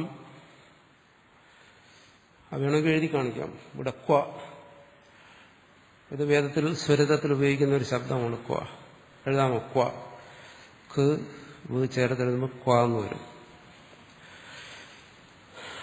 അത് തന്നെ. ഇതിന്റെ മേളില് സ്വരദക്ഷിണ കാണിക്കാൻ വേണ്ടി കുത്തനെ ഒരു വരയിടും. അതിലാ പറ്റുമെങ്കിൽ ഇടുക. മേളിൽ താഴോട്ട് ഒരു വരയിടും. ഇട്ടുകഴിഞ്ഞാൽ അർത്ഥം ഇത് സ്വരിതമാണ് എന്നാണ്.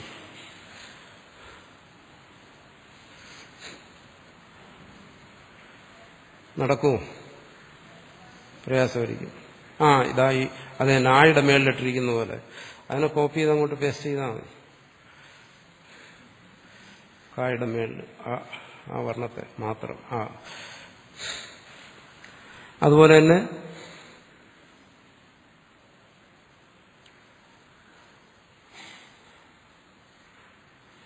ഇവിടെ ആയുടെ താഴെ ഒരു വര കൊടുത്തിട്ടുണ്ട്. അത് അനദാത്തത്തെ കാണിക്കുന്നു. ഈ എഴുതി കാണിക്കുന്നതിൽ ആയുടെ താഴെ ഒരു നീണ്ട വര, നെടുകയുള്ള വര, അതാ അനദാത്തം. മേളിൽ കാണിച്ചിരിക്കുന്ന വര സ്വരിതം. ഏറ്റവും മേളിൽ അതിന് ഉദാത്തം, അതിന് ചിഹ്നമില്ല. ഈ ക്വ എന്ന് പറയുന്നതിന്റെ മേളിലൊരു വരയും അടിയിൽ ഈ വരയും കാണും. അത് എഴുതി കാണിക്കാമെങ്കിൽ വിശദീകരിച്ചു തരാം. ഇത് നോക്കിയാണ് നമ്മൾ വേദം ചൊല്ലുമ്പോൾ കൈ നീക്കുന്നത്. ആയുടെ മേളിലുള്ള ആ വര കാണുമ്പം കൈ മേലോട്ട് വെക്കും. ആയുടെ താഴെയുള്ള ആ കാണുമ്പോൾ ഇങ്ങനെ എടുത്തോട്ട് തിരിക്കും. അപ്പം അത് സ്വരിതം. അങ്ങനെയാണ് അത് കാണിക്കുന്നത്.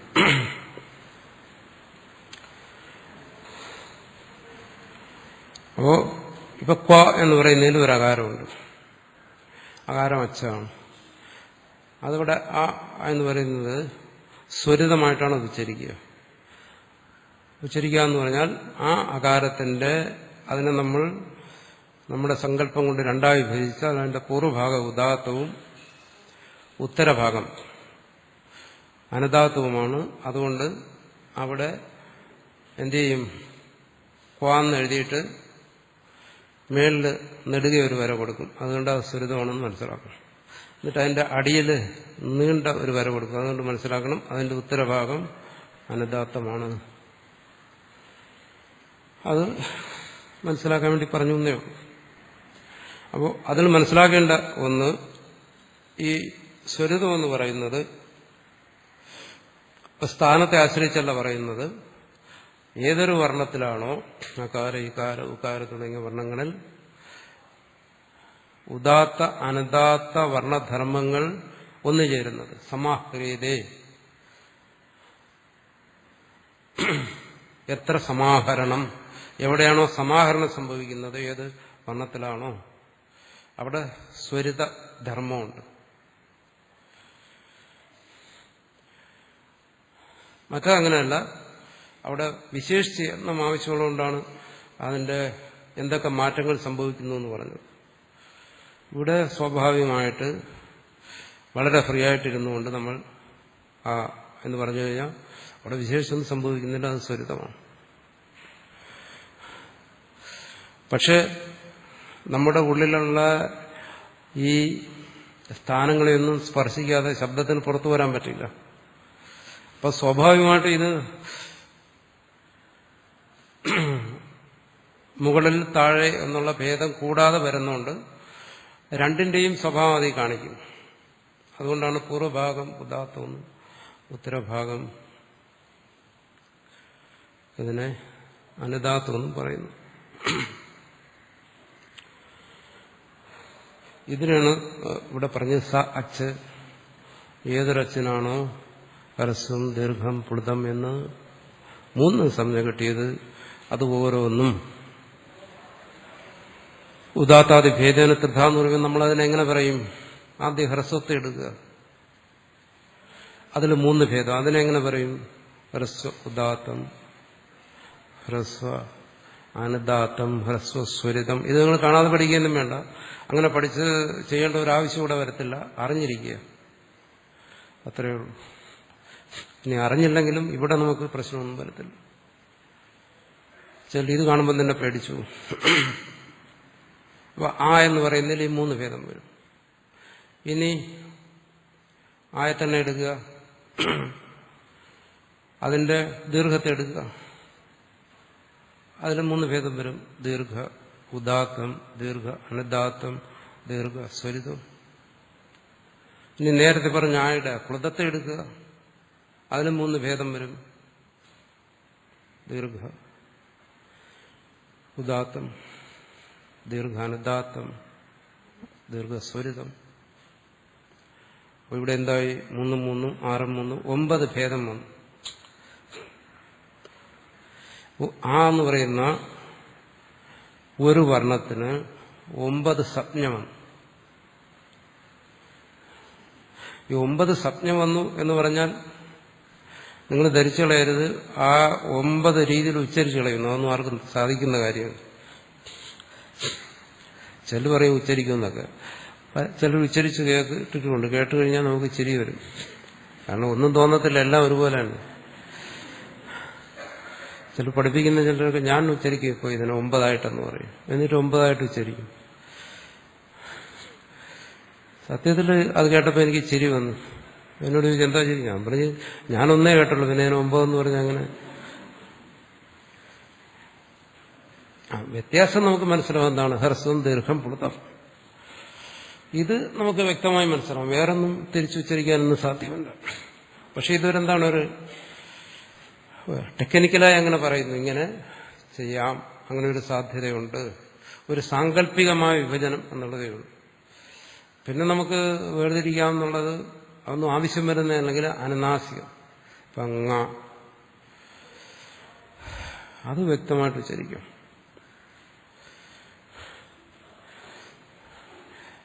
അനുനാസ്യം വരും.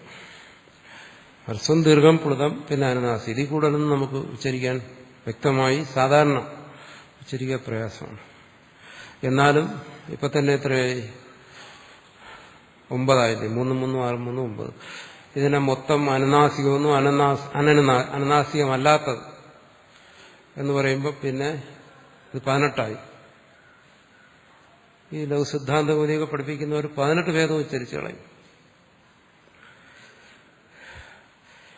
അത് വലിയൊരു കോമഡിയാണ്. അത് കഴിഞ്ഞാൽ അതിനകത്തൊന്നുമില്ല, ഒരുപാട് കഷ്ടപ്പെടും, എന്നാൽ എന്തെങ്കിലും ഫലം ഉണ്ടാവുകയില്ല. ഉച്ചരിക്കാൻ അത് അസാധ്യമാണ്, അസംഭവമായ കാര്യമാണ്. ആ എന്ന് പറയുന്ന 18 ഉച്ചരിക്കുക. സാധ്യമായ കാര്യമാണ്. ഈ ഒരു ശബ്ദത്തെ, ഒരു വർണ്ണത്തെ സംഗീതത്തിൽ പല രീതിയിലൊക്കെ മാറ്റാം, സ്വരഭേദമൊക്കെ വരുത്താം. പക്ഷെ ഈ പറയുന്ന പോലെ കൃത്യമായിട്ട് വിഭജിച്ചിട്ട് അതിനെ 18 ആക്കുക എന്ന് പറഞ്ഞാൽ അത് പ്രയാസമുള്ള കാര്യമാണ്. കാരണം ഇത് 18 ഇന്നാണെന്ന് പറയുന്നുണ്ട്. എങ്ങനെ? ഹ്രസ്വം എടുത്തിട്ട് ഹ്രസ്വ ഉദാത്ത അനുനാസികം, ഹ്രസ്വ ഉദാത്ത അനനുനാസികം എന്ന് വെച്ചാൽ അനുനാസികമല്ലാതെ. പിന്നെ പറയും ഹ്രസ്വ അനുദാത്ത അനുനാസികം, ഹ്രസ്വ അനുദാത്ത അനനുനാസികം, പിന്നെ ഹ്രസ്വ സ്വരിത അനുനാസികം, ഹ്രസ്വ സ്വരിത അനനുനാസികം. പിന്നെ ദീർഘത്തിൽ പിടിക്കും. ദീർഘ ഉദാത്ത അനുനാസികം, ദീർഘ ഉദാത്ത അനനുനാസികം. ആരും കാണാൻ പഠിക്കാൻ ശ്രമിക്കരുത്. പിന്നെ ദീർഘത്തിലാണ് ദീർഘ അനുദാത്ത അനുനാസികം, ദീർഘ അനുദാത്ത അനനുനാസികം, ദീർഘ സ്വരിത അനുനാസികം, ദീർഘ സ്വരിത അനനുനാസികം. ഹ്രസ്വവും ദീർഘവും കഴിഞ്ഞ് ഇനി പ്ലുതത്തിൽ പിടിക്കും. പ്ലുത ഉദാത്ത അനുനാസികം, പ്ലുത ഉദാത്ത അനനുനാസികം, പ്ലുത അനുദാത്ത അനുനാസികം, പ്ലുത അനുദാത്ത അനുനാസികം, പ്ലുത സ്വരിത അനുനാസികം, പ്ലുത സ്വരിത അനനുനാസികം. എണ്ണി നോക്കി അറിയാം എത്രയായി. 9 9 18. ഇതിങ്ങനെ പറയാവുന്നുള്ളതല്ലാതെ, പേര് പറയാവുന്നുള്ളതല്ലാതെ ഉച്ചാരണത്തിൽ ഒരു പരിപാടിയും നടക്കത്തില്ല. അതുകൊണ്ട് ഇതിനൊന്നും വലിയ പ്രാധാന്യം കൊടുക്കണ്ട. നമ്മൾ പഠിക്കുമ്പോൾ ഒരു സാങ്കേതികമായ വിഭജനം എന്നുള്ളത് കവിഞ്ഞ് ഇതിൽ വേറെ പേടിക്കേണ്ട കാര്യങ്ങളില്ല, പഠിക്കേണ്ട കാര്യമില്ല. മനസ്സിലാക്കി വയ്ക്കുക. പിന്നെ ഇങ്ങനെ ഓർമ്മിച്ച് പറയാൻ പറ്റുമെങ്കിൽ പറയുക. ഇവിടെ വന്ന് പറയേണ്ട കാര്യമില്ല. അപ്പോ ഇവിടെ പറയുന്നു എന്താണ്? സ നവവിധോപി. മുമ്പ് പറഞ്ഞു 9 തവണയായല്ലോ ഞാൻ പറഞ്ഞു കഴിഞ്ഞു. ഹ്രസ്വദീർഘപ്ലുതമെന്നും ഉദാത്ത അനുദാത്ത സ്വരിതമെന്നും. സ എന്ന് പറഞ്ഞാൽ എന്താണ്? അച്ച്. ഇതെല്ലാം ഓർത്തോണം. അച്ച് സ്വരങ്ങളിലാണ് ഈ കളികളെല്ലാം. വ്യഞ്ജനങ്ങളിൽ രക്ഷപ്പെട്ടു. അവർക്ക് ഈ പീഡനങ്ങളൊന്നും സഹിക്കേണ്ടി വന്നില്ല. സ അച്ച്. ഈ സ്വരങ്ങൾ നവവിധോപി എന്ന് പറഞ്ഞാൽ എന്താണ്? മുമ്പ് പറഞ്ഞ തരത്തിൽ 9 തരത്തിലാണെങ്കിലും പ്രത്യേകം ഓരോന്നും, ആ 9 ഓരോന്നും 18. അതാണ് മുമ്പ് ഞാൻ ഇപ്പൊ പറഞ്ഞു നിർത്തിയത്. അനുനാസികത്വ അനനുനാസികത്വാഭ്യാം എന്ന് വെച്ചാൽ ആ ഓരോന്നിലും, ആ 9 എണ്ണത്തിലും അനുനാസികത്വം എന്നൊരു ധർമ്മം വരും. അപ്പൊ ഇതും എന്താണ്? അനുനാസിക എന്ന് പറയുന്നത്, അനുനാസികം എന്ന് പറയുന്ന ഒരു സംജ്ഞയാണ്. അനുനാസിക സംജ്ഞ. ഈ ഉദാത്തങ്ങളെ കുറിച്ച് പറയുന്ന പോലെ ഇതും ആ വർണ്ണധർമ്മത്തെ ആശ്രയിച്ച് കൊടുക്കുന്ന ഒരു സംജ്ഞയാണ്. അപ്പോൾ വർണ്ണത്തിൽ അനുനാസികത്വം എന്ന് പറയുന്ന ഒരു ധർമ്മം വരും. അതില്ലെങ്കിൽ ആണ് അതിനെ പറയുന്നത് അനനുനാസികത്വം എന്ന് പറയുന്നത്. എന്ന് വെച്ചാൽ അതിന്റെ അർത്ഥം എന്താണ്? അനുനാസികമല്ല. ഇപ്പൊ ക അത് അനുനാസികമല്ല. അതുകൊണ്ട് നമ്മൾ എന്ത് പറയും? അത് അനനുനാസികമാണ്. അത് വിശേഷമൊന്നും സംഭവിക്കുന്നില്ല. പക്ഷെ അത് അനുനാസികമാണ്. അവിടെ അനുനാസികത്വം എന്ന് പറയുന്ന ഒരു ധർമ്മമുണ്ട്. കാരണം എന്ന് പറഞ്ഞാൽ അത് വ്യക്തമാണ്. കാരണം എന്റെ മൂക്കടഞ്ഞിരിക്കുകയാണ്. അതുകൊണ്ട് അത് കൃത്യമായും അനുനാസികമാവും. മൂക്കിൽ കൂടെ കുറച്ച് ശബ്ദം വരും. അപ്പോൾ അനുനാസികത്വം എന്ന് പറയുന്ന ഒന്നേ ഉള്ളൂ. മറ്റത് എന്റെ അർത്ഥം അനുനാസികം അല്ലെന്നേ ഉള്ളൂ. എന്റെ അർത്ഥം ഇനി അനനുനാസികത്വം എന്തെന്ന് റിസർച്ച് ചെയ്യാനൊന്നും പോകരുത്. അങ്ങനൊന്നുമില്ല. അനുനാസികം അല്ല എന്നേ ഉള്ളൂ. പക്ഷെ അനുനാസികം അല്ലാത്ത ഒന്നുണ്ടല്ലോ. അതുകൊണ്ട് ഇവിടെ 18 ഭേദം വന്നു. അപ്പോൾ എങ്ങനെയാണോ ഉദാത്ത അനുദാത്ത സ്വരിതങ്ങൾ വർണ്ണധർമ്മങ്ങൾ ആയതുകൊണ്ട് അങ്ങനെ പേര് കിട്ടിയത്, ആ വർണ്ണധർമ്മത്തെ ആശ്രയിച്ച് തന്നെ അനുനാസികത്വം എന്നും അനനുനാസികത്വം എന്നും വരുന്നു. അതിൽ പേര് അനുനാസികം എന്ന് പറയുന്ന ഒരു സംജ്ഞയേ ഉള്ളൂ. അതുകൊണ്ട് നമ്മൾ പറയും അനുനാസിക ശബ്ദം എന്ന് പറയും. അപ്പൊ ആയ വേണമെങ്കിലും ഉച്ചരിക്കുക അനുനാസികമായിട്ട്. സാധാരണ ഉച്ചരിക്കാറില്ല. വേദത്തിൽ ചിലയിടത്ത് വരും. നമ്മൾ സാധാരണ രീതിയിൽ ഉച്ചരിക്കും. എവിടെയാണ് നമ്മൾ ആയ അനുനാസികമായി ഉച്ചരിക്കുന്നത്? ങ എന്ന് ഉച്ചരിക്കുമ്പോൾ അവിടെ ആ ങ എന്ന് പറയുന്നതിൽ ഒരു അനുനാസികം ഉണ്ടല്ലോ. അതുകൊണ്ട് അവിടെ ആ കൂടെ അനുനാസികമാവും. ങി എന്ന് ഉച്ചരിക്കുമ്പോഴും അവിടെ അനുനാസികം എവിടെ വന്നു? ഐയിൽ വന്നു. സ്വരത്തിൽ അനുനാസികം വരുന്ന അങ്ങനെയാണ്, ഈ വ്യഞ്ജനങ്ങളോടുകൂടി ചേർത്ത് ഉച്ചരിക്കും. അതേസമയം ക എന്ന് പറഞ്ഞാൽ അവിടെ അനുനാസികത്വം വരത്തില്ല. ങ, ഞ, ണ, ന, മ ഈ മൂന്ന് വ്യഞ്ജനങ്ങളോടും കൂടി ചേർത്ത് ആ ഈ ഉ എന്ന് ഉച്ചരിക്കുമ്പോൾ അവിടെ അനുനാസികത്വം. അവിടെ ദീർഘത്തിലും ഹ്രസ്വത്തിലും എല്ലാം അനുനാസികത്വം വരാം. പക്ഷെ ആ വരുന്നതെല്ലാം ആ സ്വരത്തെ ആശ്രയിച്ചിട്ടാണ്. ഈ ധർമ്മം എന്ന് പറയുന്നത് എവിടെയായിരിക്കുന്നത്? സ്വരത്തിലാണ്. അനുനാസിക അനനാസികത്വം എന്ന് പറയുന്നത്. അതുകൊണ്ടാണ് ഇവിടെ പറഞ്ഞ എന്താണ്? സ നവവിധോപി, ആ അച്ച് എന്ന് പറയും. പിന്നെ ചോദിക്കും ക എന്ന് പറയുന്നിടത്ത് അനുനാസികമില്ല, ങ എന്ന് പറയുന്നിടത്ത് അനുനാസികമില്ല. എന്തുകൊണ്ടാണ്? അപ്പോൾ അവിടെ ആ വ്യഞ്ജനത്തിനൊരു ചെറിയ പങ്കുണ്ട് അതിൽ അനുനാസികത്വം വരുത്തുന്നതിന്. വെറും സ്വരത്തിന്റെ എന്ന് പറയാൻ പറ്റില്ല. പക്ഷെ അവിടെ അതിന്റെ പ്രധാന ഉത്തരവാദി സ്വരം തന്നെയാണ്. വ്യഞ്ജനം അവിടെ വന്നു. അതുകൊണ്ടാണ് അനുനാസികത്വം എന്ന് പറയുന്ന ധർമ്മം ഇവിടെ സ്വരത്തിന് പറഞ്ഞത്, വ്യഞ്ജനത്തിനല്ല പറഞ്ഞത്. പക്ഷെ ചില സ്ഥലങ്ങള് ഈ വ്യഞ്ജനത്തെയും അനുനാസികം എന്ന് പറയുന്നത് ഇങ്ങനെയാണ്, ആ സ്വര സാന്നിധ്യം കൊണ്ട്. ഇവിടെ ഇപ്പൊ പറയുന്നത് എന്താണ്? സ എന്ന് പറഞ്ഞാൽ അച്ചാണ്. അച്ച് നവവിധോപി 9 തരത്തിലുണ്ടെങ്കിലും പ്രത്യേകം ഓരോന്നും അനുനാസികത്വമെന്നും അനനുനാസികത്വാഭ്യാം. അവിടെ അനനുനാസികം എന്ന് തന്നെ പറയണം. അവിടെ 3 നകാരങ്ങൾ ചേർന്ന് വരികയാണ്. അതിലൊന്നും വിട്ടുകളയരുത് ചൊല്ലുമ്പോൾ.